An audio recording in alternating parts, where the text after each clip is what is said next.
Nanditha lunch കഴിക്കുകയായിരുന്നു. ആ ഒരു സമയം അവൾ ആരെയും ശ്രദ്ധിക്കുന്നില്ലായിരുന്നു. ആദിത്യൻ കുക്ക് ചെയ്ത ആ ഒരു ഭക്ഷണത്തിന്റെ രുചി ആസ്വദിച്ച് അവൾ കഴിച്ചുകൊണ്ടേയിരുന്നു. അവൾ ഒരു നിമിഷം കണ്ണുകൾ അടച്ചു തുറന്നപ്പോൾ തന്നെ അവളുടെ അരികിൽ ആരോ ഉണ്ടെന്ന് അവൾക്ക് മനസ്സിലായി. അത് മറ്റാരുമല്ലായിരുന്നു, തൻ്റെ കൂട്ടുകാരിയായ രമ്യയായിരുന്നു അത്. പെട്ടെന്നൊരു കുശലം എന്ന പോലെ അവൾ ചോദിച്ചു, എന്താണ് മോളെ സ്പെഷ്യൽ? നത്തിങ് സ്പെഷ്യൽ, കുറച്ച് ഫുഡാണ് എന്ന് മാത്രം നന്ദിത മറുപടി പറഞ്ഞു. ആ, സ്മെല്ല് സൂപ്പറാണ്. രമ്യയുടെ ആ വാക്കുകൾ ഒരു നിമിഷം നന്ദിത ശ്രദ്ധിച്ചു. രമ്യ ആ നിമിഷം തന്നെ അവളുടെ പാത്രത്തിൽ നിന്ന് കുറച്ച് ഭക്ഷണം എടുത്ത് കഴിച്ചു. ഇത് നല്ല ടേസ്റ്റായിട്ട് ഉണ്ടാക്കിയിട്ടുണ്ടല്ലോ, ആരാ കുക്ക് ചെയ്തേ? നന്ദിത ഒരു നിമിഷം ഒന്ന് മടിച്ചു.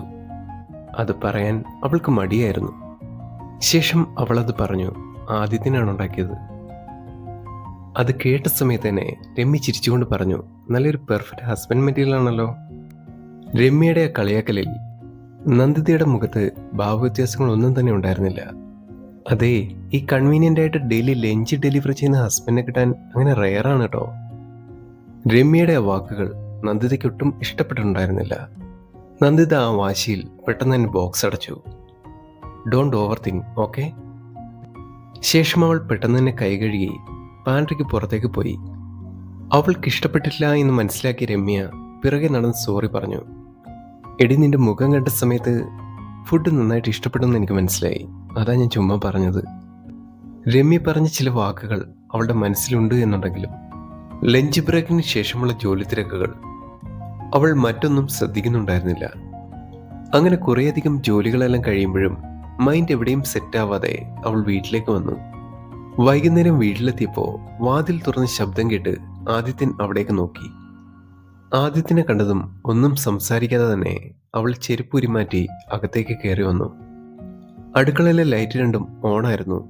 അകത്തേക്ക് കയറി വന്നതും രാത്രിയിൽ കഴിക്കാൻ റെഡിയാക്കിക്കൊണ്ടിരുന്ന ഭക്ഷണം ഹാഫ് ആയിട്ടുണ്ട്. പെട്ടെന്ന് അത് കണ്ടതും അവൾ അവനോട് ചോദിച്ചു, നിങ്ങളോടാരാ ഈ ഡിന്നറൊക്കെ ഉണ്ടാക്കാൻ പറഞ്ഞേ? ഭക്ഷണം ഉണ്ടാക്കുന്ന കാര്യങ്ങൾ ആരെങ്കിലും പറയേണ്ട കാര്യമുണ്ടോ എന്ന് ആദിത്യൻ തിരിച്ചു ചോദിച്ചു. മറ്റൊന്നും കൊണ്ട് ചോദിച്ചല്ല, ഞാനങ്ങനെ അടുക്കളയിൽ കയറാറില്ല, അതുകൊണ്ടാണ് ചോദിച്ചത്. അത് ചിലപ്പോൾ നിങ്ങൾക്ക് നല്ല ജോലിയും കാര്യങ്ങളൊക്കെ ഇല്ലേ, അതുകൊണ്ട് ആ തിരക്കുകൊണ്ട് എപ്പോഴും കയറാൻ കഴിയില്ലല്ലോ.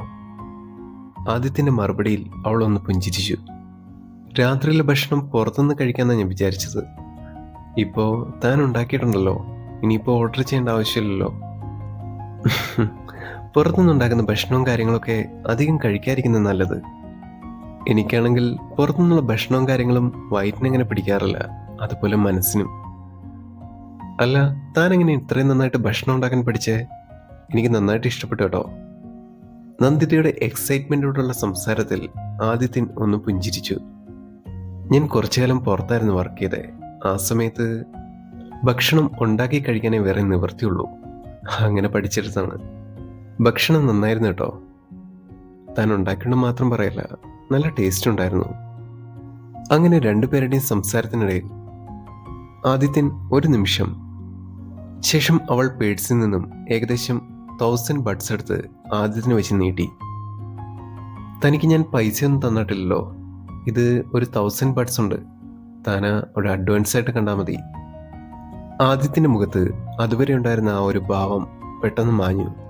അവൻ്റെ സന്തോഷം ആ ഒരു സമയത്ത് സൂര്യൻ അസ്തമിക്കുന്നത് പോലെ അസ്തമിച്ചു.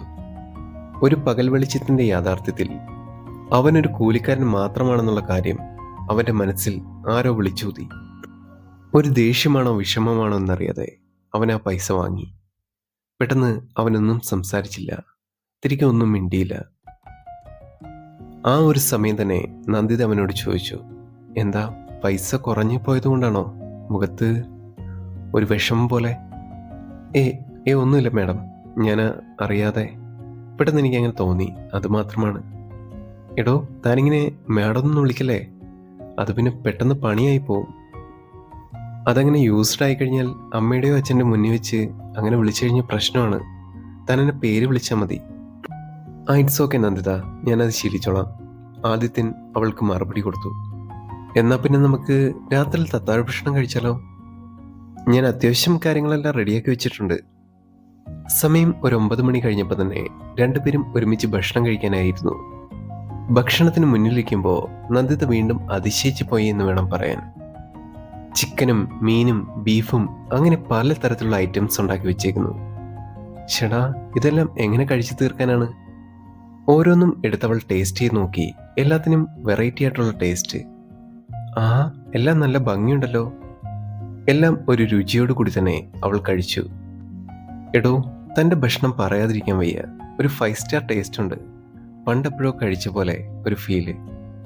പെട്ടെന്നത് കേട്ടതും ആദിത്യൻ ഒന്ന് പുഞ്ചിരിച്ചു. അത് തൻ്റെ മനസ്സിൻ്റെയാണ്. നമ്മൾ മനസ്സിന് ഇഷ്ടപ്പെടുന്ന എന്തെങ്കിലും കഴിച്ചു കഴിഞ്ഞാൽ അതിനൊരു പ്രത്യേക ടേസ്റ്റ് ആയിരിക്കും. അത് തനിക്ക് മനസ്സിലാവുമെന്ന് എനിക്കറിയില്ല. ശരിക്കും ഞാനങ്ങനെ ഭക്ഷണം കഴിക്കുന്ന ആളല്ല.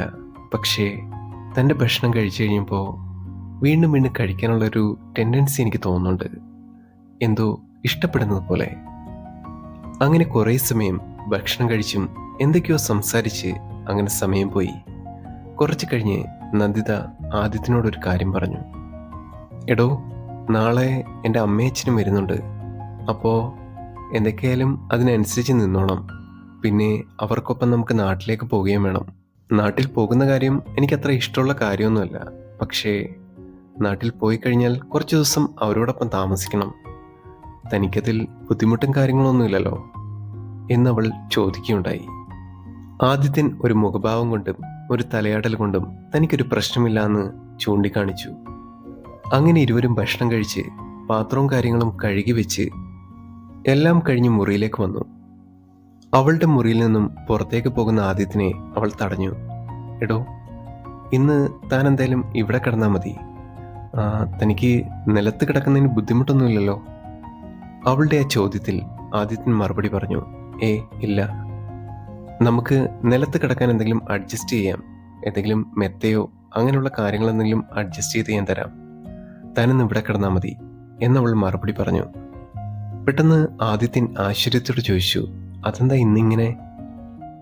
ഞാൻ പറഞ്ഞില്ലായിരുന്നോ നാളെ എൻ്റെ അമ്മയച്ഛനും വരുന്നുണ്ട്. അവരൊരു പക്ഷേ താൻ അപ്പുറത്താ കിടന്നുറങ്ങുന്നതെന്ന് കണ്ടു കഴിഞ്ഞാൽ പിന്നെ അത് മതി പ്രശ്നങ്ങളുണ്ടാവാൻ. താൻ എന്തൊക്കെയാലും ഇന്നിവിടെ കിടന്നോ. ആ ഒരു സമയം കൊണ്ട് തന്നെ ആദിത്യന് വേണ്ടി അവളൊരു മെത്ത സെറ്റാക്കി കൊടുത്തു. അവൾക്ക് തൊട്ടരികിലായി തന്നെ കട്ടിലിന് താഴെയാണെന്ന് മാത്രം. ശേഷം അവൾ വിളിച്ചിട്ട് ചോദിച്ചു, എടോ, തനിക്ക് ബുദ്ധിമുട്ടൊന്നുമില്ലല്ലോ ഇവിടെ കിടക്കുന്നതിൽ? ഞാൻ തൻ്റെ അനുവാദം ചോദിച്ചിട്ട് മാത്രമാണ് കേട്ടോ ഇങ്ങനൊരു കാര്യം സെറ്റാക്കുന്നത്. ഒരു കുഴപ്പമില്ല എന്നവൻ മറുപടി പറഞ്ഞു. അങ്ങനെ ആ ഒരു ദിവസത്തെ രാത്രിയിൽ അവർ രണ്ടുപേരും ഒരു മുറിയിലായിരുന്നു. ഈ ഒരു കഥയുടെ അടുത്ത ഭാഗം ഉടൻ തന്നെ അപ്ലോഡ് ചെയ്യുന്നതായിരിക്കും. കഥ ഇഷ്ടപ്പെട്ടവർ സബ്സ്ക്രൈബ് ചെയ്യുക. നന്ദി.